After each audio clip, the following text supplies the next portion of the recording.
अंमली पदार्थाचा प्रचंड व्यापार, तरुण मुलं नशेच्या आहारी गेली जे नाशिकमध्ये दिसतात, महिलांवर अत्याचार, या नाशिकसह महाराष्ट्रात यापेक्षा जर वेगळं काय घडलं नसेल तर नेपाळच्या तरुणांनी जो इशारा दिलाय तो आपण लक्षात घेतला पाहिजे, हे माझं म्हणणं आहे.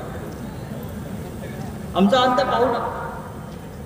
मगासपासून अस्वस्थ आहे त्या राहुल धोत्रेचा फोटो पाहून. हा राहुल धोत्रे तरुण मुलगा, त्याची हत्या ज्या निर्घृणपणे केली, कोणी केली? देवेंद्र फडणवीसच्या कार्यकर्त्याने, गिरीश महाजनच्या कार्यकर्त्याने केलेली आहे. कुठे गेला हा उद्धव निमसे? कसा मिळत नाही? आमचे कार्यकर्ते बरोबर मिळतात आंदोलन करणारे, पण तुमचा एक नगरसेवक खून करून फरार होतो. तो गिरीश महाजनला बंगल्यावर जाऊन भेटतो फरार असताना. हा त्याला कोण वाचवत आहे? कुठल्या बंगल्यात लपलाय तो सरकारी? हे जर राज्याच्या गृहमंत्र्याला आणि नाशिकच्या पालकमंत्र्याला माहीत नसेल तर तुम्ही राज्य करायला नालायक आहात. या तरुण मुलांच्या हत्या 40 खून झाले या शहरामध्ये. सावरकरांनी पण हत्या केल्या देशाच्या स्वातंत्र्यासाठी, बरं का? तुम्ही नावं घेतलीत कानेरे, सावरकर, पण आता त्या हत्या होत आहेत या जमिनी लुबाडण्यासाठी, लुटमार करण्यासाठी. हे नाशिकचं चरित्र, ज्या नाशिकच्या पावित्र्याच्या, नाशिकमध्ये घडलेला रामायणात आम्ही आढावा घ्यावा, तर नाशिकमध्ये काय झालं दिनकरा, दत्तानाना? हे नाशिक आपल्याला बदलायचं. आणि म्हणून हा मोर्चा, ही सुरुवात या टोप्यातून त्याच्यावर लिहिलं आहे संयुक्त मोर्चा. यापुढे नाशिकमधला प्रत्येक कार्यक्रम संयुक्तच होणार. नाशिक नाही तर महाराष्ट्रात होणार. आता काय व्हायचं राहिलं? दोन भाऊ एकत्र आले. हा तुमची समस्या मी आज ऐकणार आहे.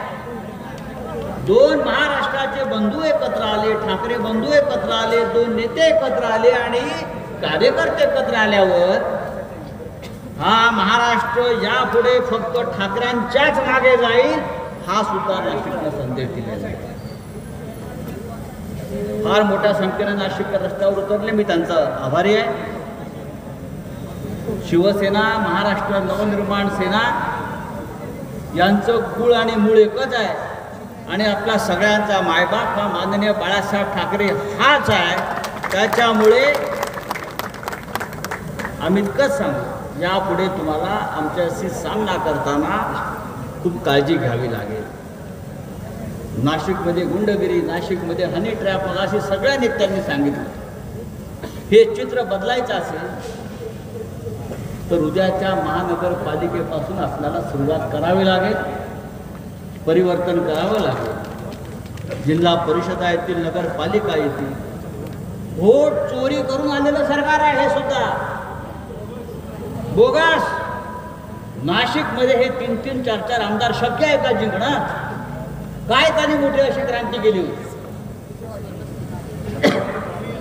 चोऱ्या माऱ्या, वोट चोऱ्या करून हे सरकार सत्तेवर आला. इकडले आमदार निवडून आलेले आहेत, त्यांना आपण घालवूच. पण त्याच्या आधी महानगरपालिका संयुक्तपणे आपण ताब्यात घेतली पाहिजे. मी वारंवार सांगतो, हे चित्र आपल्याला राज्याचं बदलण्याची जबाबदारी नाशिकपासून आपण सुरू करूया. मी पुन्हा एकदा या मंचावरील सर्व नेते आणि आपण सर्व दोन्ही बाजूचे कार्यकर्ते यांचं मी मनापासून आभारी आहे की या जनाक्रोश मोर्चातून फक्त नाशिकला नाही तर या राज्याच्या सरकारपुढे आपण एक आव्हान उभं केलेलं आहे आणि हे आव्हान टिकवण्याची जबाबदारी आपल्या सगळ्यांवर आहे. जय हिंद, जय महाराष्ट्र.